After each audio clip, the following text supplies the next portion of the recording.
कि पुराने जमाने की बात थी, बैया एक छोटा सा जानवर होता है लेकिन बड़ा चतुर होता है, इतना छोटा। बारिश का मौसम था, बारिश हो रही थी जोर जोर से, और एक बंदर एक पेड़ की शाखा पर बैठा हुआ, सर्दी का मौसम, ठंडी हवा चल रही और बारिश हो रही है, बंदर भीग रहा बेचारा, और वो कांप रहा है ठंड से।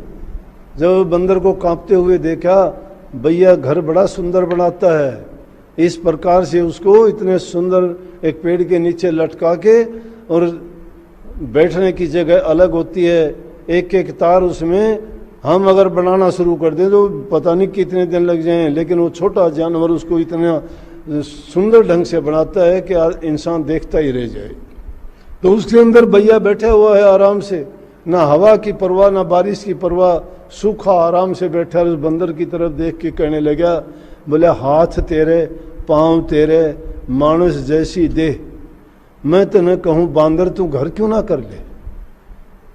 शिक्षा ज्ञान, समझदार को ज्ञान दिया जाता है, बंदर तो मूर्ख होता है।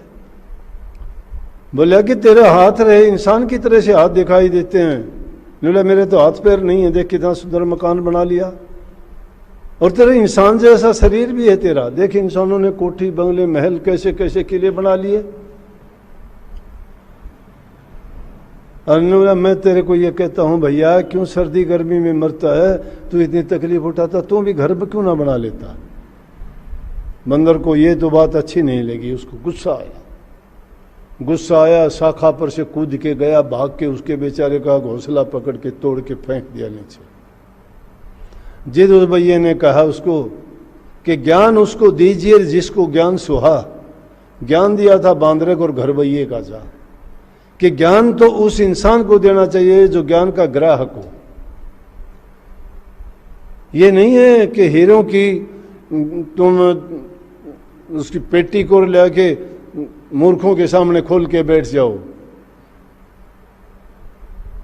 मोती जोरी के सामने ही खोलने चाहिए, जो कदर जानता है उसकी, मोती की, हीरे की, जवाहरात की।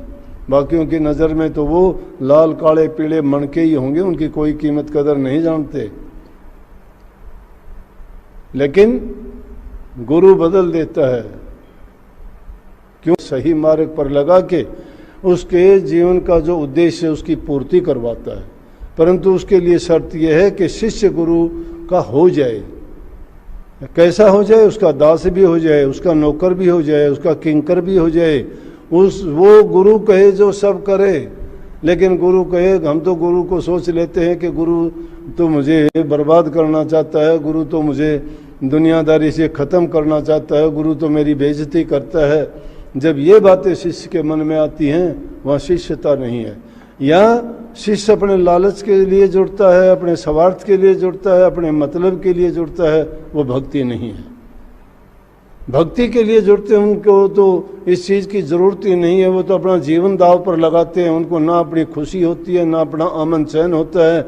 वो तो समाज के कल्याण के लिए, भलाई के लिए अपने जीवन को समर्पित करते हैं। इसका आखिर बनना भी क्या है जीवन का? कबीर काया खोटी, कभी माड़ी कभी मोटी।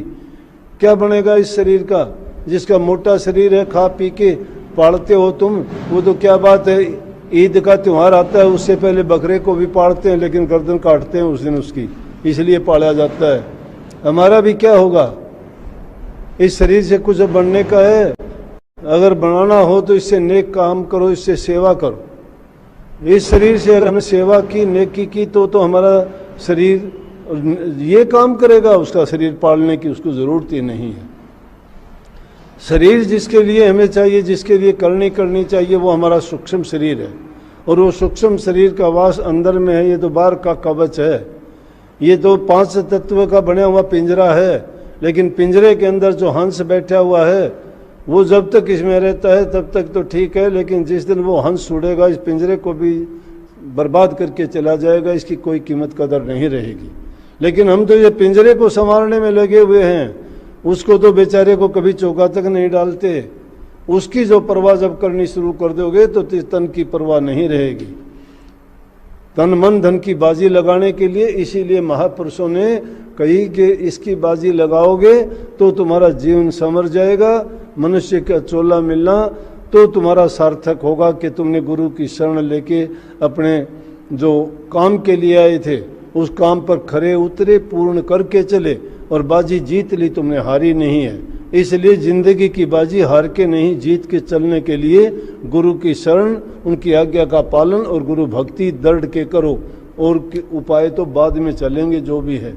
और उसको करने के लिए गुरु की संगति, गुरु से प्रेम, गुरु की सेवा और गुरु के वचन की पालना परम आवश्यक है। सबको बहुत बहुत आशीर्वाद। मालिक सबको शक्ति दे, भक्ति दे और आपकी रुचि बढ़ाए, आपके जीवन को सफल करे, खुशियों से भर दे। आशीर्वाद। राधा स्वामी।